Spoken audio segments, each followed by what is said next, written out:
د هلمند د اطلاعات او کلتور ریاست په یوه خبرپاڼه کې لیکي تېره اونۍ د مرکز لښکرګاه ښار په ګډون د هلمند په ناوې، کجکي، نادعلي، ګرشک سنګین، واشیر، باباجي او خانشین ولسوالیو کې د 18 ټرافیکي پیښو پر مهال 15 کسان مړه سوي او 16 نور ټپیان سوي دي.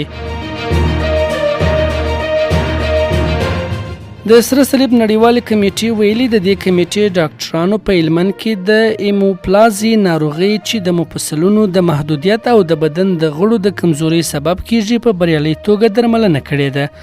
د سره صلیب کمیټې په یوه ټویټ کې د دې کار په اړه خوشبیني څرګنده کړې او زیاته کړې ده چې د هلمند اوسیدونکي له دې وروسته اړ نه دي چې د دې ناروغۍ د درملنې لپاره کابل ته ولاړ شي.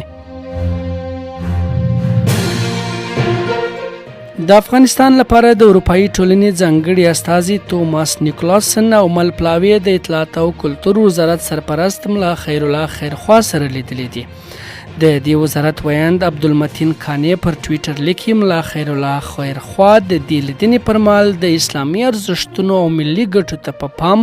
له بیان ازادي او ټولیزو رسنیو له آزاد فعالیت څخه بشپړ ملاتړ اعلان کړ او په هیواد کې د رسنیو سره د اقتصادي همکاري غوښتنه وکړل. د ریاست الوزرا اقتصادي معاونیت پر ټویټر لیکي نن شنبه د ملا عبدالغني برادر اخوند په مشرۍ د ملي تدارکاتو کمیسیون په نوبتي غونډه کې د اړوندو ادارو له لوري یو شمېر وړاندیزونه سوي او پروژې منظور سوي. په دې اړه په خپره سوي خبرپاڼه کې زیاته سوې د کمیسیون په دې ناسته کې د فراه ولایت د بخش آباد بند د انحرافي تونلونو او د هرات ولایت د نورالجهاد سب سټیشن د پاتې برخو جوړولو ترڅنګ د کندهار او هرات په هوایي ډګرونو کې د خدمتونو وړاندې کولو پروژې منظور سوي.